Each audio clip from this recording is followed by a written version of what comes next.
हरे कृष्णा। भगवत गीता की इस वीडियो में हम शुरू करेंगे 17वें अध्याय का 16वां श्लोक 17.16। इस श्लोक में भगवान दो तीन बातें कर रहे हैं जो कि मन की तपस्या है। देखो, शरीर की तपस्या से भी ज्यादा मुश्किल होती है मन की तपस्या। बिकॉज एक टाइम आप अपने शरीर को खाने से, सोने से, बोलने से रोक सकते हो, बट मन, भगवान ने स्वयं कहा, ये तो बहुत पावरफुल है और उसको कंट्रोल करना बहुत मुश्किल। इसलिए मन की जो तपस्याएं हैं वो नेचुरली और भी कठिन हैं। भगवान ने क्या कहा? सबसे पहले इसकी तपस्या है संतोष। मेरे पिताजी बहुत बार कहते हैं, जब मिले संतोष धन, सब धन धुरी समान। यानी अगर आपके अंदर संतोष है तो फिर किसी भी चीज से आपको कोई फर्क नहीं पड़ता है।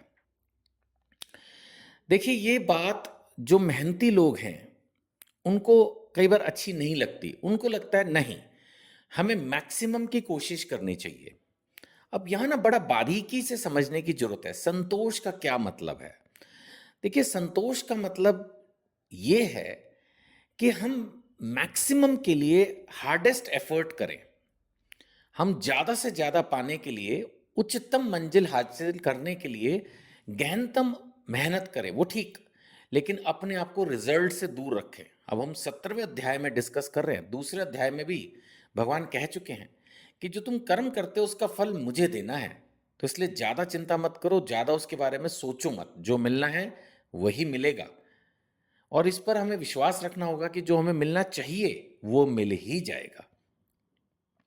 तो संतोष धन का क्या मतलब हुआ? फिर संतोष का यही मतलब हुआ कि हमें अपना बेस्ट करना है, उसके बाद छोड़ देना है। प्रभु ने जो हमें आंसर दिया, प्रभु ने जो हमें परिणाम दिया, जो हमें मिल गया, उसको एक प्रसाद समझ के ग्रहण कर लेना है। नहीं तो दुखी हो गए और तो कुछ भी नहीं है। अब ओलंपिक में हर कोई जाता है, सबको तो गोल्ड मेडल नहीं मिलता ना। कुछ को सिल्वर पर संतोष करना पड़ता है, कुछ को ब्रॉन्ज मेडल पर, कांस्य पदक पर जो है वो संतोष करना पड़ता है। अगर वो दुखी हो जाएं तो शायद वो अगली इवेंट खेल ही नहीं पाएंगे, खत्म हो जाएगा करियर उसी दिन, क्या फायदा। ऐसा कभी कभी, हमेशा तो नहीं, कभी कभी अखबारों में पढ़ने में आता है कि जिन बच्चों के मार्क्स कम है वो डिप्रेशन में चले गए। थोड़े बहुत मार्क्स कम आने से अगर आप डिप्रेशन में चले जाओगे तो फिर अगला एग्जाम कैसे दोगे? जिंदगी तो इम्तिहान पे इम्तिहान, इम्तिहान पे इम्तिहान लेती जाती है। तो इसलिए संतोष धन बहुत जरूरी है। इसी तरह से मन में सरलता होनी बहुत जरूरी है। हर वक्त कुटिलता की जरूरत नहीं है। हर वक्त प्लानिंग, हर वक्त ये सोचना कि देखो मैं इसको कैसे नीचा दिखाऊं, कैसे मैं भी देखना सुपीरियर अपनी प्रूव करूंगा, कैसे ज़्यादातर बातें हर वक्त हर किसी से मन में छुपाए रखना है, तरह तरह की योजनाएं बनाना अपने आप को ऊपर, दूसरे को छोटा दिखाने की, ये कुटिलताएं हैं। अगर हमें भक्त बनना है, सफल होना है, तो सरल भी होना होगा। गंभीरता, मन में गंभीरता भी जरूरी है। गंभीर होने का मतलब उदास होना, परेशान होना नहीं है। गंभीरता का मतलब है कुछ अपनी योजनाओं को अपने मन में रखना। वो बात अलग है कि सरलता और गंभीरता दोनों उल्टी उल्टी लग सकती हैं, बिकॉज सरल व्यक्ति तो होता है वो अपनी मन की बात जल्दी से किसी को बता देता है। लेकिन कुछ हद तक जो कॉन्फिडेंशियल बातें हैं, कोई आपकी गंभीर योजनाएं हैं, बड़ी योजनाएं हैं, थोड़ा उनको इतनी जल्दी ओपन नहीं करना चाहिए। तो ये है गंभीरता। आत्म संयम कितना जरूरी है। संयम तो जीवन में बहुत जरूरी है। अगर हम अपनी इंद्रियों को खुला छोड़ दें, जब मर्जी खाएं सोएं जो मर्जी करें, ना ना ना, इसमें सफलता नहीं मिल पाएगी। तो यह है आत्म संयम। और फिर है जीवन की शुद्धि। जीवन शुद्ध होना चाहिए, हमारा शरीर शुद्ध होना चाहिए, हमारे विचार शुद्ध होने चाहिए, कर्म शुद्ध होने चाहिए, वचन शुद्ध होने चाहिए। तो जीवन शुद्ध होना चाहिए, साफ सुथरी छवि, साफ सुथरा जीवन। ये है मन की तपस्याएं। देखो, करना इतना आसान नहीं है, मेरे लिए भी बोलना बड़ा आसान है, लेकिन फिर भी अब जब भगवत गीता पढ़ रहे हैं तो कम से कम ये तो समझे ना कि भगवान ने क्या स्टैंडर्ड्स दिए हैं। हाई स्टैंडर्ड है, लेकिन फिर भी अब हम बात करेंगे तपस्या की। सो भौतिक लाभ की इच्छा ना करने वाले और केवल परमेश्वर में प्रवृत्त मनुष्यों द्वारा दिव्य श्रद्धा से संपन्न यह तीन प्रकार की तपस्या सात्विक तपस्या कहलाती है। अब 3 तरह की तपस्याएं हम पढ़ चुके, याद होगा आपको अगर, तो हमने 15वें श्लोक में जो है वो सबसे पहले पढ़ा शारीरिक तपस्याएं। शारीरिक तपस्याओं में हमने पढ़ा कि परमेश्वर, ब्राह्मण, गुरु, माता पिता जैसे गुरुजनों की पूजा, पवित्रता, सरलता, ब्रह्मचर्य और अहिंसा, ये शारीरिक तपस्या है। फिर हमने पढ़ा वाणी की तपस्या, सच्चे, भाने वाले, हितकर और अन्यों को शुद्ध ना करने वाले वाक्य बोलना, वैदिक साहित्य का नियमित पारायण करना, रोज मतलब नियमित पढ़ना वैदिक साहित्य को, ये वाणी की तपस्या। और अभी हमने पढ़ा कि संतोष, सरलता, गंभीरता, आत्मसंयम, जीवन की शुद्धि, ये मन की तपस्याएं हैं।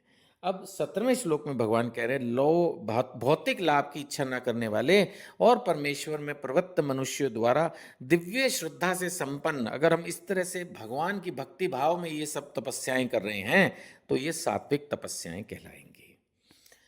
और आगे बढ़ते हैं 17वें अध्याय के 18वें श्लोक में पहुंच रहे हैं। यहाँ भगवान कह रहे हैं, जो तपस्या दंभ पूर्वक, ये घमंड बहुत बुरी चीज है, दुनिया को अपनी पावर दिखाने की इच्छा, सम्मान, सत्कार एवं पूजा कराने के लिए, कि खुद का बहुत सम्मान होगा, अरे वाह आप तो बहुत बड़ी पूजा कर रहे हैं, इतना बड़ा यज्ञ कर रहे हैं, इतना बड़ा अनुष्ठान कर रहे हैं, इतना बड़ा भंडारा कर रहे हैं, इतना बड़ा माता की चौकी कर रहे हैं, इतना बड़ा जागरण कर रहे हैं, इतना बड़ा ये कर रहे हैं।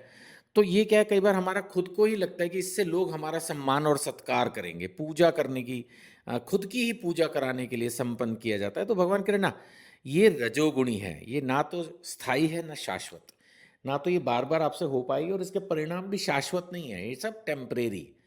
जिस दिन आपने करी, हाँ हो गई, वो ठीक है, कभी कभी तो आप इस तरह की चीजें कर ही लेंगे, सफल भी हो जाएंगे, लेकिन कुछ खास नहीं। आगे चलते हैं, एक और श्लोक इसमें लेंगे हम वीडियो में, 19वां श्लोक। भगवान कह रहे हैं, मूर्खतावश आत्म उत्पीड़न के लिए और अन्यों को विनष्ट करने या हानि पहुंचाने के लिए जो तपस्या की जाती है, मैंने बताया था ना, कई बार इस तरह की तपस्याएं लोग करते हैं, सालों साल चुप रहेंगे या नहीं खाएंगे या पैदल चल के कहीं जाएंगे लंबा 50, 200, 500 किलोमीटर। मैं किसी की भावनाओं को हर्ट नहीं करना चाहता। अगर आप ऐसा कोई भी गंभीर आप तपस्या जो कर रहे हैं, अगर वो अपने गुरु की आज्ञा से कर रहे हैं, माता पिता की आज्ञा से कर रहे हैं, तो ठीक है। अपनी मर्जी में कुछ भी आया और कर रहे हैं, और कई बार तो जस्ट दोस्तों के कहने पर, बस कोई खास ऑब्जेक्ट नहीं है, कर रहे हैं, तो भगवान उसको तामसी तपस्या कह रहे हैं, वो भगवान उसको बहुत अप्रूव नहीं कर रहे हैं।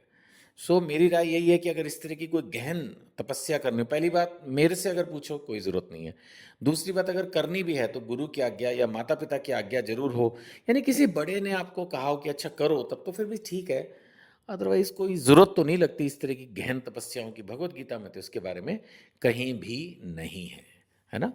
तो चलिए बने रहते हैं भगवत गीता के साथ। अब बहुत जल्दी 17वां अध्याय भी समाप्ति की ओर जाएगा और फिर आखिरी एक अध्याय बचेगा 18वां। हरे कृष्णा।